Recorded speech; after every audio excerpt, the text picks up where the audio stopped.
Assalamualaikum warahmatullahi wabarakatuh. Perkenalkan, nama saya Siska Delavika. Saya berasal dari Universitas Muhammadiyah Sumatera Barat. Pada kesempatan kali ini saya akan menjelaskan tentang PowerPoint yang telah saya buat, yang judulnya yaitu Perencanaan Bendung. Oke, langsung saja kita masuk ke pengertian bendung.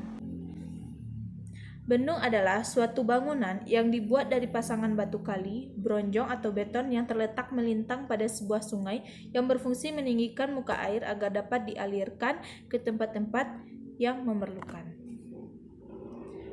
Fungsinya yaitu untuk meninggikan muka air sungai dan mengalirkan sebagian aliran air sungai yang ada ke arah tepi kanan dan tepi kiri sungai untuk mengalirkannya ke dalam saluran melalui sebuah bangunan pengambilan jaringan irigasi. Syarat-syarat konstruksi bendung. Pertama, bendung harus stabil dan mampu menahan tekanan air pada waktu banjir. Kedua, pembuatan bendung harus memperhitungkan kekuatan daya dukung tanah di bawahnya.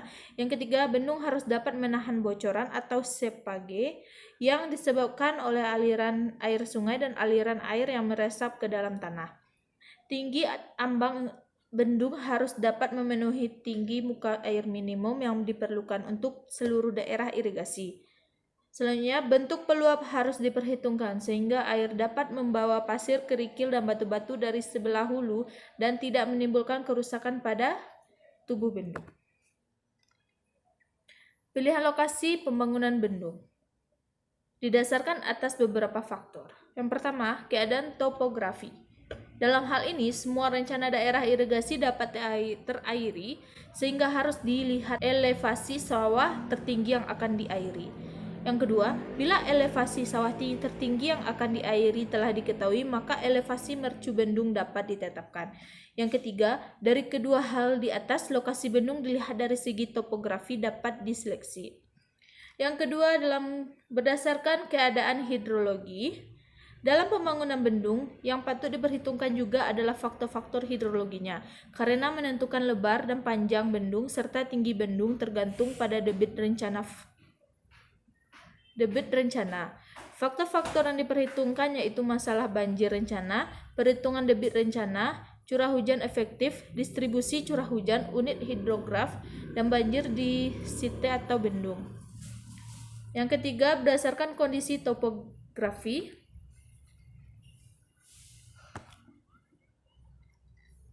Ketinggian bendung tidak terlalu tinggi, trase saluran induk terletak di tempat yang baik. Yang keempat, berdasarkan kondisi hidraulik dan morfologi. Pola aliran sungai meliputi kecepatan dan arahnya pada waktu debit banjir, kedalaman dan lebar muka air pada waktu debit banjir, tinggi muka air pada debit banjir rencana, potensi dan distribusi angkutan sedimen. Yang terakhir yaitu kondisi tanah pondasi. Bendung harus ditempatkan di lokasi di mana tanah pondasinya cukup baik sehingga bangunan akan stabil. Faktor lain yang harus dipertimbangkan pula yaitu potensi kegempaan dan potensi gerusan karena arus dan sebagian. Berdasarkan biaya pelaksanaan pembangunan bendung juga menjadi salah satu faktor penentu pemilih lokasi pembangun bendung. Dari beberapa alternatif lokasi ditinjau pula dari segi biaya yang paling murah dan pelaksanaan yang tidak terlalu sulit.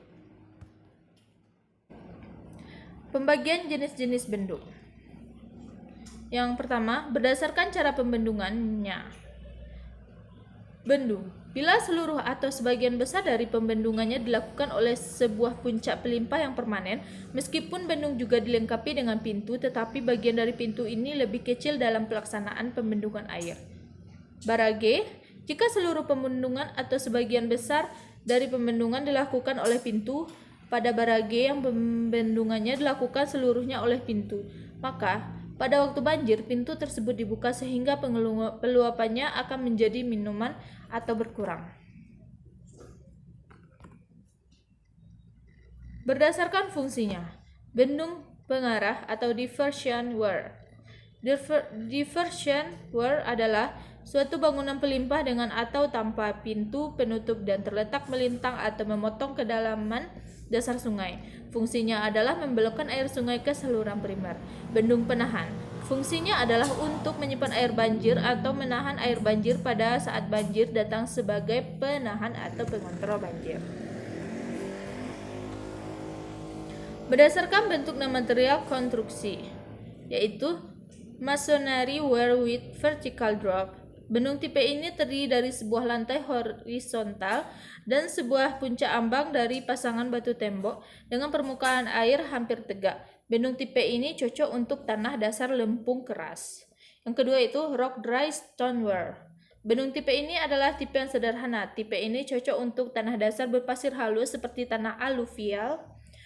Bendung tipe ini juga membutuhkan jumlah batu yang sangat banyak, jadi bendung tipe ini tidak banyak dipakai.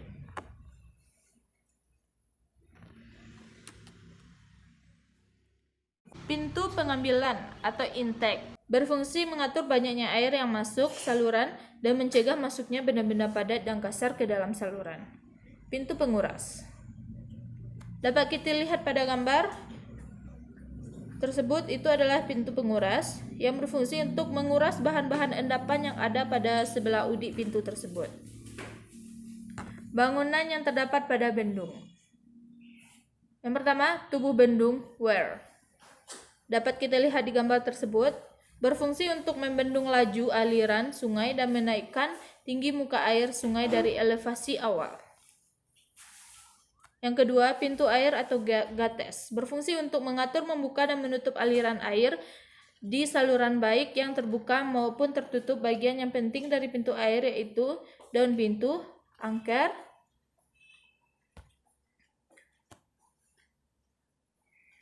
selanjutnya kolam peredam energi. Untuk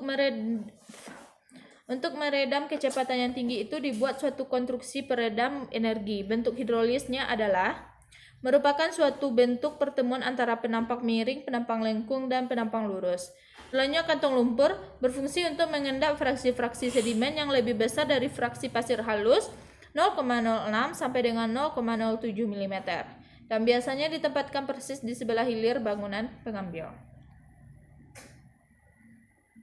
Selanjutnya bangunan pelengkap. Dapat kita lihat pada gambar tersebut, itu adalah jembatan. Terdiri dari bangunan-bangunan atau pelengkap yang akan ditambahkan ke bangunan utama untuk keperluan pengukuran debit dan muka air di sungai maupun saluran sungai, pengoperasian pintu, peralatan komunikasi, jembatan di atas bendung agar seluruh bagian bangunan utama mudah dijangkau atau agar bagian-bagian itu terbuka untuk umum. Stabilitas bendung. Bendung harus stabil dan mampu menahan tekanan air pada waktu banjir. Bendung harus dapat menahan bocoran yang disebabkan oleh aliran sungai dan aliran air yang meresap di dalam tanah. Bendung harus diperhitungkan terhadap daya dukung tanah di bawahnya, tinggi ambangnya, tinggi ambang bendung atau crest level harus dapat memenuhi tinggi muka air minimum yang diperlukan untuk seluruh daerah irigasi. Peluap harus berbentuk sedemikian rupa agar air dapat membawa pasir, kerikil, dan batu-batuan dan tidak menimbul kerusakan pada puncak ambang. Tipe-tipe mercu bendung. Yang pertama, tipe mercu bulat. Untuk bendung dengan mercu bulat memiliki harga koefisien debit yang jauh lebih tinggi 44% dibanding koefisien bendung ambang lebar. Yang kedua, tipe mercu OG. Salah satu alasan dalam perencanaan digunakan tipe OG adalah karena tanah di sepanjang kolam olah tanah berada dalam keadaan baik. Maka tipe mercu yang cocok adalah tipe mercu OG karena memerlukan lantai muka untuk menahan pengerusan. Digunakan tumpukan batu sepanjang kolam olah sehingga dapat lebih hemat. Yang ketiga, tipe mercu flukter. Digunakan pada tanah dasar aluvial dengan kondisi sungai tidak membawa batu-batuan besar. Selanjutnya tipe mercu Skoklis merupakan modifikasi dari tipe flukter terlalu besar yang mengakibatkan galian atau koperan yang sangat besar. Sekian presentasi saya tentang perencanaan bendung. Jika ada yang salah mohon dimaafkan. Assalamualaikum warahmatullahi wabarakatuh.